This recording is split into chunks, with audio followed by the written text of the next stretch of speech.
जगन्नाथ सांग मैंने welcome back to NRI glam lady Odia channel को आपण मैंने तो जानते मो ओडिया ब्लॉगिंग करे आपण पुणी नहीं आसी गोटे फ्रेश ब्लॉग तो चलते आप भावुए मॉर्निंग रे पुअर तो देह खराब थी बोले मिनी ब्लॉग रे कही तो हाथ स्टिच पड़ता पुणी आज धरिकी कुआड़े जाऊँगी तो एक्चुअली कथा कौन कि डिस्चार्ज हबार 4 दिन समय तो बोर लगुला तो मॉर्निंग रे बुलाया नहीं आसी तो जाऊ जाऊ बाटर मत आंब गछटा देखागला भी बहुत भल लगे वाक करने मोर हाथ धरिकी तो मुझे आज तो मुझे रियल मैंगो देखो आम ओडिशा रे केमती स्कूल टाइम मुझे तोलिकी आंब खाऊली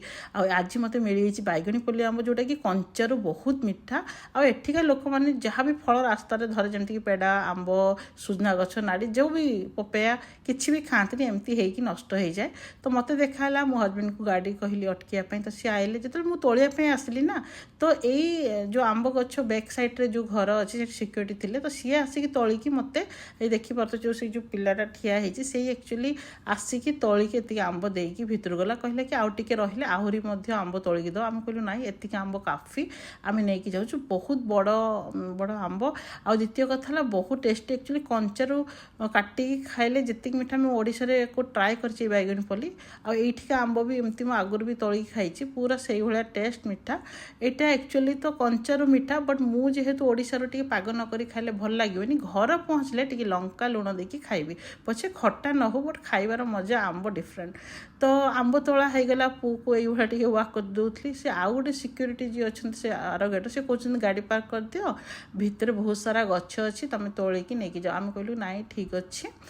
मुझे केवे आसिकी फ्रेश आंब नहीं जी तो आम चलू मो हाथ देखिपे आंब एति काफी छुआ मैंने तो खाइबे बट मु मो हजबैंड ट्राए करूँ आ मत खटा खाइबा बहुत भल लगे जदि आपको बिलीव होनी जो मो ब्लॉग रे मो सासू को नहीं आसबि आप पचारे मो सासू घरे खटा पूरा सारी दिए गत थर 5 केजी मो ससुर नहीं आसते टभा कहती कमला भाया ताकू मुझे दली दला कि खाई ना मो सासू कहती तू कौन खाऊ खटा मु दलिले मो सासू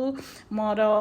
देवर समस्ते खाती कारण सी जानते मत दला दली बहुत भल लगे जब सी भी ब्लॉग देखुए सी जापर कहे हाँ ये खटा खाइबार पूरा उस्ताद से मो ससुर जाणी खटा जिनस भी आणिक रखती सासू आचार बनई रखी था तो ठीक अच्छे तो एबे आम से सारू से सरला आमर कि पिला मानकर ना गाड़ी रे डिमांड थे कि आम बुलवाक तो आसीचु किंतु आम न खाई जीवनी तो से आम ना केक जो छुआ मानकर पसंदीदार हूँ डोनट्स और चॉकलेट केक तो आम सब एवॉइड करूँ कि सुगर घरे न देवाई बट बाहर से कथा मानिया पड़े ना सैड हो जाती मझे मझे चिट डे चले तो आम नहीं आसिलु तो से पसंद जिनस टे खाइबे घर को जी एक्चुअली आम एत जगह बुलाबुली करपे पिला छुट्टी चलती पुणी आम इंडिया जापारूनी से बहुत मन दुख एपाई ना मो हजबैंड को गाड़ी हवा दरकार बिकज सी ना आमको लेकिन गले कहले ऑफिस कम अच्छी या फिर एक कम से कम पुणी पिलार जो हाथर स्टिच फिच है आम पेरेंट्स को नहीं आसवा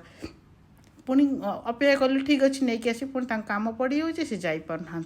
सी न आने ना कि मुझे गले पक्का नहीं आसबि आदि सी न जाकि आणवे बा से मैंने न आसबे तो गुल्लू आ मोर पुओ सान पुअर ना मन भारी दुख because C yearly one time ना मो शाशु ससुर मो पेरेंट्स सहित टाइम स्पेंड न कले भल लगे तो जहाँ भी हो तो तांकर आमर केक आ डोनट्स किना हो गला से मैंने कहले कि घरे खाइबेनी बसिकी खाइबे तो से आम कौन कलु ना कहलु कि ठीक अच्छे तुम मैंने ये खाओ आमे मैंने वेट करचु बट मु मो हजबैंड सबको गले ना बिना चाहारे कथा हुए तो मु ऑर्डर कली चा आठ हूँ मसलाटी मो हजबैंड भी कहले अरे मत तो कहवाई भूली ये चाहटा ना बहुत सुंदर इे मो हजबैंड को ऑफिस कॉल भी चलती बिकज सी आमर छुआर इनसीडेंट पाइना टिके लेट रे ऑफिस जीवे आज तो जहाँ भी हो सी कॉल रे अटेंड कर ऑफिस कॉल इे छुआ मैंने हैरान कर मु जो ऑर्डर कर मसलाटी सेटा भी टाइम लगे बिकज मो हजबैंड मत या पूर्व कहते जो मुझे सबको पशुली जे एठिकार टीटा बहुत सुंदर टाइम लगे बट बहुत टेस्टी जमीती इंडिया में कटिंग चाह कहते से टाइप कौटी बट आप जहाँ भी कहूँ मोर मोर हजबैंड को ना चाह पीवा भारी शौक बहुत प्रिय सी केवे रातिर कही ना अरे तो काली सका चाह पीवाई नहीं मुझे पूरा रेडी थी जब से मत कहते सपिंग करने ने ताहले मत भाविते पड़ो कहीं छुआ को काखे बुला बेलू मोर प्राण बाहरी जाए से कहे ना मोर सपिंग अपेक्षा मत ना बुलाबुली करने प्लस ये जो चाह पीवा छोट छोट जिनस एंजॉय करने भल लगे मोर बड़ डिमांड किसी नुह यही टाइप ही थाए ମିଶିକି ଛୁଆମାନଙ୍କ ସହିତ ହଜବେଣ୍ଡଙ୍କ ସହିତ ଟିକେ ଟାଇମ୍ ସ୍ପେଣ୍ଡ କରିଦେଲି। ମୁଁ ଏକା ରହିପାରେନି, କିନ୍ତୁ ଏବେ ଛୁଆମାନଙ୍କ ଗହଳିରେ ରହିକିନା ଜଣାପଡ଼ୁନି, ମୁଁ ବେଶୀ ବାହାରକୁ ଯାଉନି। ତ ଚାହା ତ ଅର୍ଡ଼ର ହେଇଛି, ଟାଇମ୍ରୁ ଆସିବ, କେତେବେଳେ ଆସିବ ଟାଇମ୍ ଲାଗୁଛି। ମୋ ପୁଅ ମୋତେ କେକ୍ ଚଖେଇ କହୁଛି ମାମା ଚକୋଲେଟ୍ କେକ୍ ବି ଟ୍ରାଏ କରେ। ଆକ୍ଚୁଆଲି ମୋତେ ଚକୋଲେଟ୍ କେକ୍ ବିଲକୁଲ ପସନ୍ଦ ନୁହେଁ, କିନ୍ତୁ ମୋ ପୁଅ ପାଇଁ ମୁଁ ଟେଷ୍ଟ କଲି, ଓକେ ଅଛି। ସେ ଛୁଆ ଦୁଇ ଜଣଙ୍କର ଚକୋଲେଟ୍ କେକ୍ ଆଉ ଡୋନଟ୍ସ ଖାଇବା ସରିଗଲା, ଆମକୁ ଏବେ ଆସିକି ଚାହା ଦେଉଛନ୍ତି। ଏ ଚାହାଟା ବହୁତ ସୁନ୍ଦର ମୋ ହଜବେଣ୍ଡ କହିଥିଲେ, ଆମେ ଟିକେ ଚେସ୍ କରିଦେଲୁ। ତାପରେ ପିଇକି ମୁଁ ଦେଖିବି ଯେ କହିଥିବା କଥାଟା ଠିକ୍ କି ନୁହଁ। ଆଉ ମସଲା